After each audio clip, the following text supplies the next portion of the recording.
የትላንትና በደላቸውን ረስተው እግዚአብሔር እንዲያስተካክላቸው የመጡ ሰዎችን እግዚአብሔር ይቅር ሲላቸው እኛም ማንላቸው አንብስም? አላውቅልህም የት እንደነበርክ እያልን የምናሸማቀቃቸው፣ ደና ሰው አትመስልም ቆመ ስታስቀድስ የምንላቸው፣ ከዚህ ስትወጣ ምን እንደምታረግ የማናውቅ መሰለህ እያልን ሐሳባችን፣ አንደበታችን፣ ድርጊታችንም ጭምር የሚዘልፋቸው ሰዎች አሉ። ማቴዎስ የትላንትና ቀራጭነቱን አይደለም ክርስቶስ ሲጠራው ያየው የነገ ሐዋርያ መሆኑን ነው። ጳውሎስን ሲመለከተው ሲጠራው የትላንትና አሳዳጅነቱን አይቶ አይደለም ምርጥ ዕቃነቱን ተመልክቶ ነው። ታዲያ ክርስቲያኖች ምን ሆነን ነው እኛ ሌላውን ይቅር ላንልበት የምንችል ምን በቂ ምክንያት አግኝተን ነው? እኛን ከበደሉን በላይ እግዚአብሔርን አልበደሉትም እኚህ ሰዎች? እኛስ ሌላውን በደል ከምንለው በላይ እግዚአብሔርን አላሳዘን ነው? በደንብ አድርጉ ተመልከቱ ክርስቲያኖች። ሌላውን ሰው ይቅር ላለማለት አክርረን የምናጠብቀው ገመድ እግዚአብሔር እኛን ይቅር እንዳይለን የምናስረው ገመድ። ሌላውን ሰው ይቅር ለማለት የምንፈታው ገመድ እግዚአብሔር እኛን ይቅር እንዲለን የምንፈታውም ጭምር። በቃ አጭር እኮ ነው። ክርስቶስ ስለ ይቅርታ ሲያስተምር እናንተ ይቅር መባል የምትፈልጉ ከሆነ እግዚአብሔር ምሕረትን እንዲያደርግላችሁ የምትሹ ከሆነ እናንተም ሌላውን ምን በሉ ነው? ይቅር በሉ። ይቅር ብለን ነው እኛ ታዲያ እዚህ የተሰበሰብነው? ይቅርታ አድርገን ነው ልባችን ንጹህ ሆኖ ነው የመጣነው? ተው ክርስቲያኖች፣ ቤተ ክርስቲያን ደጇን ከፍታ እግዚአብሔር እጆቹን ዘርግቶ ተቀበለን ማለት ቢያንስ ለመስተካከል እድል እንደሰጠን አምነን እንደምንመጣው እንጂ ከነችግራችንና ልናስወግደው የምንችለውን ነገር በሙሉ ችግር የለም ብለን እንድንመጣ አይደለም። ይቅር ማለት ለምን ከበደ? እውነት አንዳንዴ አስቡት ክርስቲያኖች፣ እንኳን እኛ እርስ በርስ ይቅርና በደሉን ብለን የምንናገራቸው ሰዎች ቤተ ክርስቲያን ውስጥ ቢመጡ የማያስገባቸው የእግዚአብሔር ይቅር አለማለት ነው ወይስ የእኛም ቢተኝነት ነው? የእኛም ቢተኝነት እኮ ነው። ሁሉንም አስቧቸው። ክፉ አረጉብን የምትሏቸውን ሰዎች ሁሉንም ምን ክፉ ያደረጉብን ነገር እግዚአብሔር ይቅር እንዲላቸው የሚያስፈልገው መጠጋት ብቻ ነው። ለነሱ ማረኝ ብሎ መናገር ነው። ለነሱ ሲነሱ እግዚአብሔር አምላክ ምሕረት መያዣ ነው። እንዴት አወክ ብትሉ ዛሬ በስንክሳራችን ታስበው ከሚውሉ ቅዱሳን መካከል አንዷ ቅድስት አትናስያ ናት። በረከቷ ለሁላችን ትድረስ። ቅድስት አትናስያ የትላንትና ሕይወቷ በጣም ጥሩ ነበር። እየመጸወተች ለሊቃነ ጳጳሳት እያበላች ለካህናት እያበላች እያጠጣች በረከት ትዝቅ የነበረች ሴት ነበረች። የቀን መጣያው አይታወቅምና ክፉ ቀን ገጠማት። ክፉ የሆኑ ሰዎች ቤቷ ገፍተው ክፉ ምክር መከሯት። ተለወጠች ወዲያውኑ። ትላንት ትሰጥ የነበረው ትመጸውት የነበረው መልካም የሆነችው አትናስያ ዘማዊ ሆነች። ትላንትና የሚያቋት ሰዎች በሙሉ በክፋቷ ምክንያት ሲርቁ ስለ ክፋቷ ብለው ደግሞ ብዙ ሰዎች ቀረቧት። ይሄ የጽድቅ ስራዋ መቋረጡን በገዳም ውስጥ ያሉ አበው ሰሙና አባ ዮሐንስ አጼር ከገዳሙ ተመረጠና አንተ ሄደህ ለዚህ ተልኮ ይህቺ ነፍስ እንድትነቃ ምከር ተብሎ ተላከ። ጸሎት ተቀብሎ ወጣ። ቤቷን እንደ ሴተኛ አዳሪ ቤት አድርገው ሌሎች ሰዎች እየከፈሉ አብረዋት ሰውነቷን እየሸጠች የምትኖር ሴት ስለነበረች እሱም መጥቶ ሲቆም ማንም ሰው እንደሚመጣው የሚስተናገድ ስለመሰላቸው ሄዳችሁ ለእመቤቷ ንገሯት መምጣቴን አሉ። እሷም ሽቷን ነስንሳ አልጋዋን አነጥፋ ለዝሙት የሚመቻትን ነገር በሙሉ አድርጋ አልጋዋ ላይ ተኛች። በዮሐንስ አጺር ገባ። ተቀመጥ አለችው። ተቀመጠ። ስቅስቅ ብሎ ማልቀስ ጀመረ። ምን ነው አላት። ምን ነው የትላንትና ጽድቅሽ የት ሄደ? ምን ነው እግዚአብሔርን ትላንትና ያደረገልሽ ነገር በሙሉ የት ጠፋ ብለው ተናገራት። ወዲያውኑ ልቧ ተሰበረ።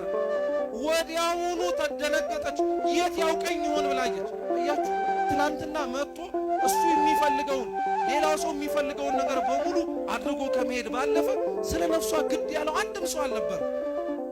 ዛሬም እውነት ልንገራችሁ ክርስቲያኖች፣ ስለ ሌላው ነፍስ አብዛኞቻችን ግድ አይለንም። የኛ ጸሎት ይሰማ፣ እኛ እግዚአብሔር ይቅር ይበለን፣ ራሴ በግል ማለት ነው እንጂ ሌላው ይቅር ይባል አይባል፣ ሌላው ምሕረት ያገኝ አያገኝ። በጣም እኮ ነው የምናሳዝነው።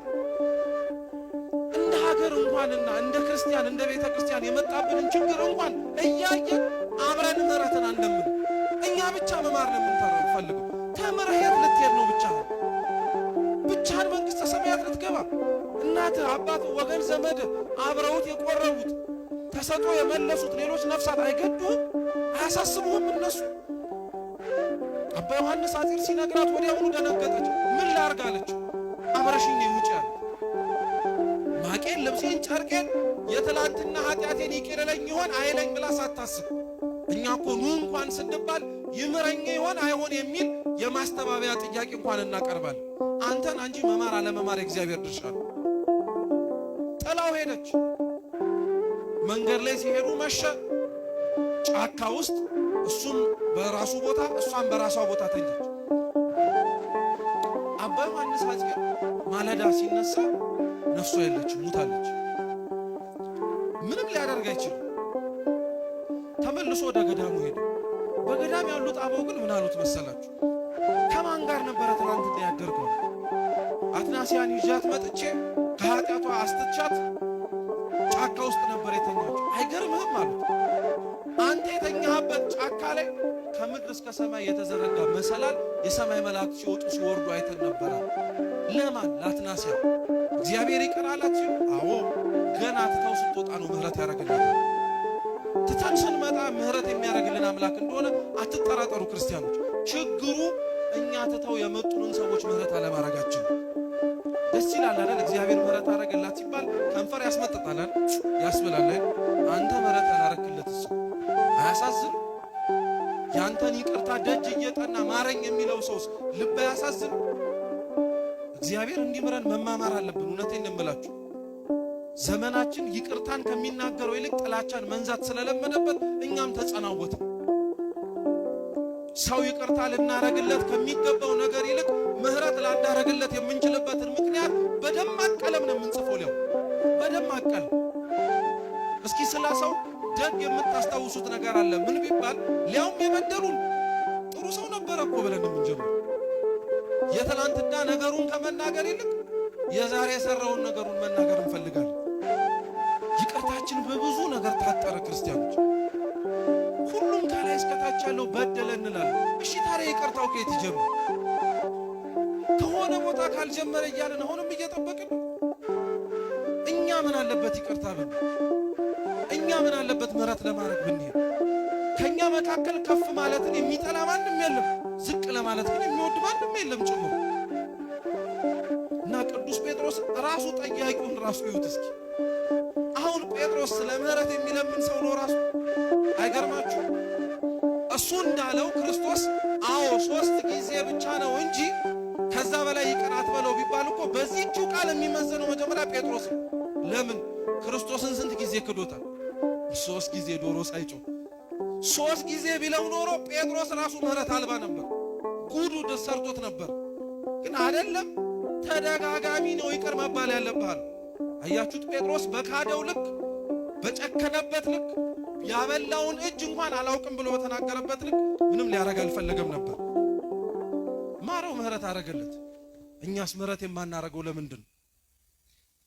2 ጓደኛሞች ነበሩ ይባላል። የሰማችሁ?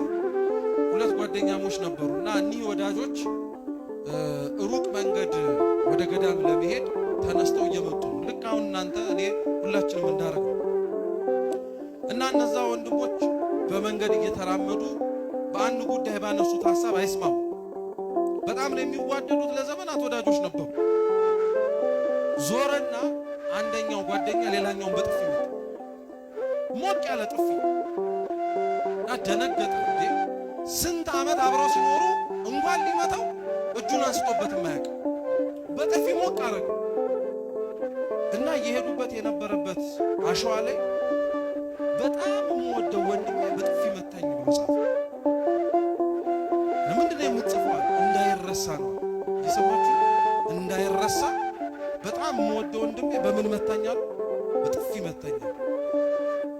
እሺ ብለው ትንሽ ርቀት እየሄዱ ወደ ገዳሙ መቅረብ ሲጀምሩ ያው በጥፊ የተመታው ሰውዬ ሳያስበው ወደ ውስጥ የሚስብ ጭቃ ማጥ ውስጥ ገባ እና ማጡ አላንስ ብሎት ወደ ታች እየሳበው በጣም ሲቸገር ያ በጥፊ የመታው ወንድሙ ሊሞትበት ስለሆነ ስቦ ወጣ። ከጎኑ ድንጋይ ነበር።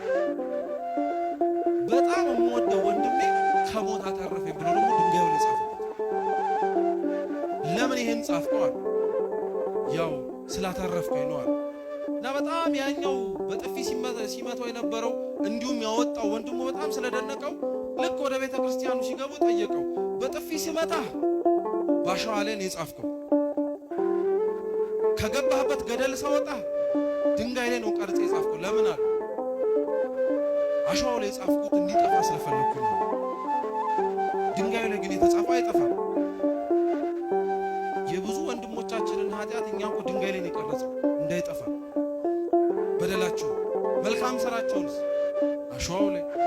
እንዲህ ከመሆን እግዚአብሔር አምላክ ይሰውረን። ያስተማረን የመከረን የአባቶቻችን